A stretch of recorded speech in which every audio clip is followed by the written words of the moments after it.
Sky के new interesting exciting video में आप सभी लोगों का स्वागत है। मेरा नाम है सुधीर और इस वीडियो में हम बात करेंगे Nifty and bank Nifty option chain के बारे में। उसको समझने की कोशिश करेंगे, अंडरस्टैंड करेंगे क्या मार्केट अब यहाँ से ब्रेकडाउन की तैयारी कर रहा है, अगर ब्रेकडाउन आएगा या प्रॉफिट बुकिंग आएगी किस लेवल तक आ सकती है, इस चीज़ को हम समझने की कोशिश करेंगे। तो जल्दी से वीडियो को स्टार्ट करते हैं यहाँ पे और समझेंगे यहाँ पे कि निफ्टी का ऑप्शन चेन डाटा कैसा बना हुआ है और साथ ही साथ अंडरस्टैंड करने की कोशिश करेंगे कि मंथली सीरीज कल से जो स्टार्ट होगी इसमें मार्केट कैसे रिएक्ट करेगा।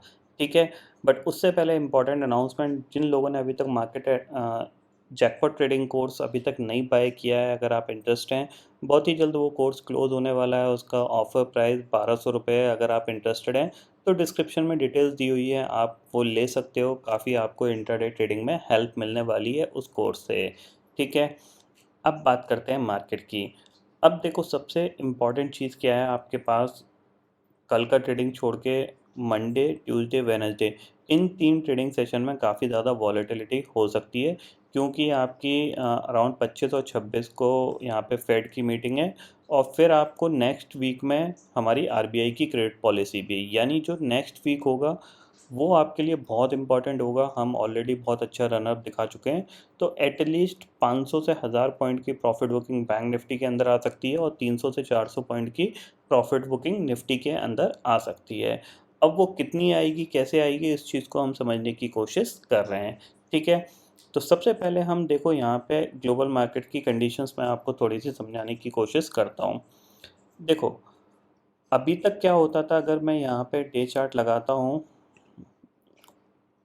ठीक है, ये डाउ जोन्स का चार्ट है। ठीक है, अभी तक क्या होता था, आपको ये फॉल देख रहे हो, ये फॉल होता था।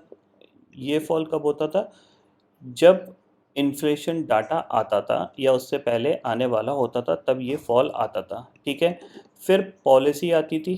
ठीक है, पॉलिसी आती थी, मार्केट रिकवर कर जाता था। ठीक है, सेम चीज़ यहाँ पे इन्फ्लेशन डाटा आया, ये इन्फ्लेशन डाटा की लेट थी, उसके बाद मार्केट गिरा, पॉलिसी आई, मार्केट बाउंस कर गया। ठीक है, फिर ये आपका बाउंस हो गया। इस बार क्या हुआ है, इस बार इन्फ्लेशन डाटा आया, ये इन्फ्लेशन डाटा था ये, और मार्केट रिबाउंड किया है। ठीक है, तो हो सकता है कि इस बार अगर पॉलिसी आती है, तो जैसा कि पता है सबको कि पॉलिसी में रेट हाइक होना ही होना है, 0.75 बेसिस का चांसेस बहुत ज़्यादा ही हैं, हो सकता है 1% भी हो जाए। ठीक है, तो मार्केट नीचे आ सकता है। ठीक है, यानी अभी तक क्या हो रहा था कि मार्केट इन्फ्लेशन डाटा पे गिरता था और पॉलिसी के बाद बाउंस कर जाता था, इन्फ्लेशन डाटा पे गिरता था, पॉलिसी के बाद बाउंस कर जाता था। बट इस बार क्या हुआ है, इन्फ्लेशन डाटा के बाद इसने रिबाउंड हुआ है, तो हो सकता है पॉलिसी पे ये गिर जाए। क्योंकि यहाँ पे आप देख रहे हो कि अगर मैं बात करूँ, यहाँ पे परसों हमने एक मोमेंट देखा था, कल हमने साइडवेज मार्केट देखा था। अगर आज या फिर मंडे के ट्रेडिंग सेशन तक ये डाउ जोन्स अगर 32,000 के ऊपर क्लोज नहीं होता है, तो there will be the chances कि पॉलिसी के बाद आपको मार्केट गिरता हुआ दिखाई दे सकता है। क्योंकि देखो, सिंपल सी चीज़ है, अगर ये ब्रेकआउट है, देखो ब्रेकआउट है तो मार्केट कोई ज़्यादा देर टाइम वेस्ट नहीं करता है। कंसोलिडेशन हुआ, आपको 1-2 दिन के अंदर एक और बड़ा मूव मिलना चाहिए, क्योंकि मार्केट बहुत ज़्यादा गिरा हुआ है। ऐसा नहीं है कि मार्केट टॉप पे ट्रेड कर रहा है और फिर ये धीरे धीरे कंसोलिडेशन कर रहा है, ऑलरेडी गिरा हुआ है। और गिरने के बाद अगर ये रिबाउंड होना है, तो जाहिर सी बात है इसको 1-2 दिन के अंदर ही यहाँ पे एक ब्रेकआउट देना चाहिए।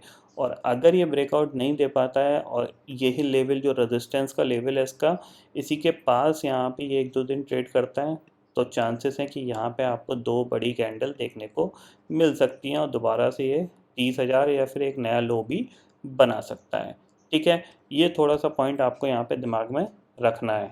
अब बात करते हैं अपने मार्केट की।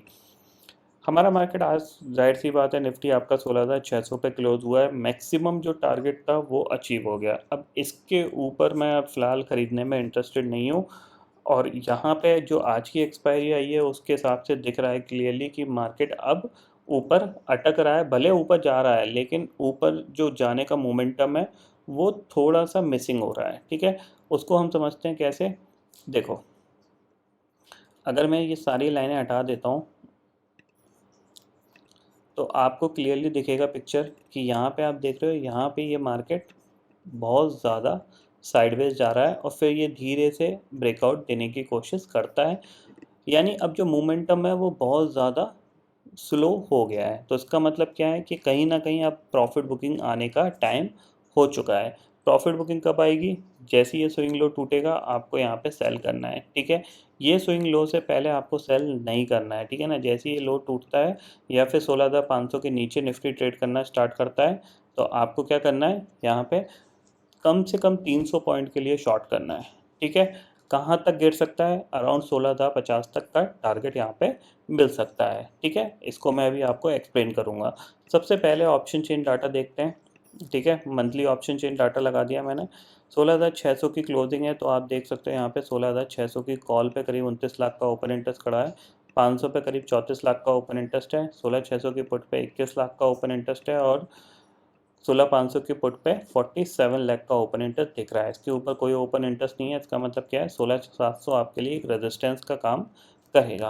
हालांकि 16,600 भी रेजिस्टेंस की तरह ही काम कर रहा है, क्योंकि मार्केट बार बार निफ्टी वहाँ जाके अटक रहा है। भले उसके ऊपर निकलता है लेकिन सेलिंग भी इमीडिएटली आती है, ठीक है। तो ये चीज़ समझ लीजिए, 16,700 16,800 आपके लिए ये स्ट्रॉन्ग रेजिस्टेंस का जोन होगा। इसके ऊपर फिलहाल मार्केट निकलेगा, ऐसी एक्सपेक्टेशंस थोड़ी सी कम है, ठीक है। पॉजिटिविटी इसलिए दिख रही है क्योंकि हमें कंटिन्यूसली पिछले कुछ दिनों में कोई बड़ी गिरावट देखने को नहीं मिली, खासकर ग्लोबल मार्केट में और हमारे मार्केट में। इसलिए सब चीज़ें पॉजिटिव दिख रही हैं और मार्केट धीरे धीरे ऊपर जाने की कोशिश कर रहा है। बट गिरावट हमेशा फास्ट आती है, उसके लिए आपको पहले से ही ध्यान रखना है, ठीक है। अब चलते हैं निफ्टी के चार्ट पे। अगर आप यहाँ पे देखोगे, देखो आधे घंटे का चार्ट लगा रखा है मैंने। यहाँ पे आप देखो एक ये गैप हमारे पास है, ठीक है। तो जैसे ही ये लो टूटेगा तो हमारे पास इस गैप का टारगेट है 360 का। 360 के नीचे ट्रेड करना स्टार्ट करता है तो अगला गैप है आपके पास 16,060 का, ठीक है। ये आपके पास टारगेट है जो मैंने आपको मार्क करके दिए हुए हैं।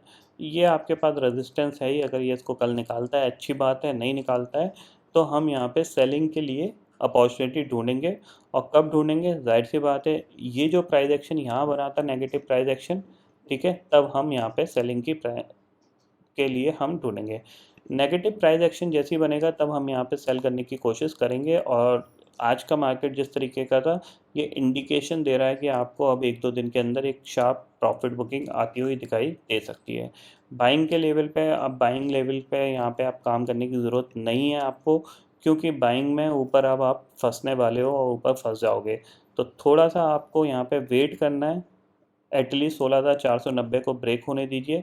जैसे ये ब्रेक होता है तो आप यहाँ पे सेल करके काम कर सकते हो। पहला टारगेट आपके पास 16,360 है। ये जो टारगेट आएगा ये थोड़ा सा फास्ट ही टारगेट आएगा, ये चीज़ समझ लीजिएगा। ये जो टारगेट होगा ना ये थोड़ा सा फास्ट आएगा। उसके बाद मार्केट हो सकता है यहाँ पे थोड़ा सा टाइम गुजारे और फिर दोबारा से ये मोमेंटम होगा तो ये भी फास्ट मोमेंटम होगा। क्योंकि 16,000 से 16,100 के यहाँ पे ये जो 400 पॉइंट का जो मोमेंटम होगा ये थोड़ा सा फास्ट मोमेंटम होगा, ये चीज़ समझ लीजिए, ठीक है। ऊपर की तरफ यहाँ पे आप जाहिर सी बात है आप नियर टू रेजिस्टेंस के आसपास पहुँच गए हो, ठीक है। जो आपका लास्ट रेजिस्टेंस था, आप देख रहे हो कि लास्ट टाइम भी हम यहीं से रिवर्स हुए थे, इसी के आसपास हम ट्रेड कर रहे हैं, ठीक है। तो यहाँ पे आपको यही चीज़ ध्यान में रखनी है, ओके। अब बात करते हैं बैंक निफ्टी की। तो बैंक निफ्टी को देख लेते हैं। तो बैंक निफ्टी ने पिछले दिनों से कुछ बहुत ही अच्छा मोमेंटम दिखाया है। अब ये देखो, ये 200 डे सिंपल मूविंग एवरेज है जो कि अराउंड आपका आ रहा है 36,400 के करीब। और अगर देखा जाए तो पिछले ऑलमोस्ट 2022 में अगर हम बात करें तो इसके ऊपर बैंक निफ्टी ने सिर्फ मार्च तक काम किया था, क्योंकि ये बजट के टाइम की रैली थी, ठीक है। उसके बाद नीचे आया तो उसके ऊपर कामकाज ये यहाँ पे ये फॉल्स ब्रेकआउट हुआ था। HDFC ट्विंस की वजह से ये ब्रेकआउट आया था, ठीक है। उसके बाद इसने उसके ऊपर कामकाज नहीं किया है। अगर ये यहाँ पे रेजिस्टेंस लेता है तो they will be the chances कि 35,000 तक एक प्रॉफिट बुकिंग आ सकती है, ठीक है। तो यहाँ पे मैं एक्सपेक्ट कर रहा हूँ कि यहाँ से एक प्रॉफिट बुकिंग आनी चाहिए, ठीक है। हाँ, लेकिन अभी भी डे चार्ट पे जो प्राइस एक्शन है वो आपका अभी भी क्या है, पॉजिटिव की साइड ही इंडिकेशन कर रहा है, क्योंकि आप देख रहे हो कंटिन्यूसली यहाँ से मार्केट आपका एक मोमेंटम हुआ फिर, ठीक है। तो यहाँ पे आपको जो प्रॉफिट बुकिंग का जो टारगेट रखना चाहिए वो अराउंड 35,000 तक ही रखना चाहिए। अगर 35,000 ब्रेक होता है तो फिर हम दोबारा से 33,000 की तरफ बढ़ सकते हैं, ठीक है। ये समझ में आया। और कल के लिए अगर अब देखा जाए तो कल अगर यहाँ पे हो सकता है कि एक प्रॉफिट बुकिंग ट्रेडिंग सेशन आ सकता है, क्योंकि आज के ट्रेडिंग सेशन में आप देखोगे ये आपका कल का ट्रेडिंग सेशन था, हमने इसके बीच में कामकाज किया, एक ब्रेकआउट देने की कोशिश करी, लेकिन फिर हम इसी के आसपास क्लोज हुए हैं। तो 36,000 के नीचे जैसे ही निकलता है हम सेल करके काम करेंगे। तो निफ्टी 16,500 के नीचे जब भी जाएगा हम सेल करके काम करेंगे। 36,000 के नीचे बैंक निफ्टी जब भी जाएगा हम सेल करके काम करेंगे। उसके ऊपर हमें कुछ नहीं करना है, ये चीज़ क्लियरली समझ लीजिए, ठीक है। उसके ऊपर कुछ इसलिए नहीं करना है क्योंकि यहाँ पे मैं एक्सपेक्ट कर रहा हूँ कि एक प्रॉफिट बुकिंग आए, उसके बाद जब मार्केट रिबाउंड करेगा तब हम यहाँ पे बाइंग करेंगे। बट फिलहाल अभी प्रॉफिट बुकिंग कोई आई नहीं है, वो आती है या फिर ये जो इवेंट है आपके अगले 2 वीक के, ये हो जाने दीजिए। उसके बाद मार्केट अगर ऊपर के लेवल पे ही सस्टेन करता है तो हो सकता है यहाँ पे बैंक निफ्टी फिर 38,000 तक भी जाता हुआ दिखाई दे सकता है। बट अगर सस्टेन नहीं करता है तो आप दोबारा से कहाँ पे जाते हुए दिखाई दोगे, 34,500 के करीब या फिर 34,000 तक भी जाते हुए दिखाई दे सकते हो, ठीक है। तो आज के वीडियो में कोई ज़्यादा मैंने एनालिसिस ऐसी नहीं बताई क्योंकि जाहिर सी बात है कल पहला ट्रेडिंग सेशन होगा न्यू सीरीज़ का। बट इवेंट से पहले की बाइंग है तो इवेंट से 1-2 दिन पहले की आपको एक सेलिंग भी देखने को मिलेगी। तो कल या फिर मंडे आपको थोड़ा सा ध्यान रखना है इस चीज़ का कि अगर आप नीचे जाते हो 36,000 के तो आप एक बार सेल करके काम कर सकते हो। 35,750 तो इमीडिएटली आपका टारगेट है बैंक निफ्टी में। 35,750 ब्रेक होता है तो दूसरा टारगेट आपके पास होगा 35,500 का। ये टारगेट आपको थोड़े से दिमाग में रखने हैं, ठीक है। तो ये पर्टिकुलर पॉइंट आपको यहाँ पे समझ में आ गया होगा। एक बार ग्लोबल मार्केट देख लेते हैं, इंडेक्सेस फ्यूचर्स उनके कैसे कामकाज कर रहे हैं, क्या आज कोई बड़ा ब्रेकआउट आएगा या नहीं आएगा। देखो डाउ फ्यूचर करीब 100 पॉइंट डाउन है, नैस्डैक करीब फ्लैट ही कामकाज कर रहा है, ठीक है। तो ये चीज़ आप क्लियरली समझ लीजिए कि यहाँ पे अब मेक और ब्रेक के लेवल के आसपास ये ट्रेड कर रहा है। अगर ब्रेकआउट होगा तो बड़ा होगा, ब्रेक डाउन होगा तो बड़ा होगा, ठीक है। ये पॉइंट आपको क्लियरली यहाँ पे ध्यान में रखना है। और विक्स भी ऑलमोस्ट अपने सपोर्ट के लेवल पे आ गया जहाँ से वो बार बार बाउंस करता है।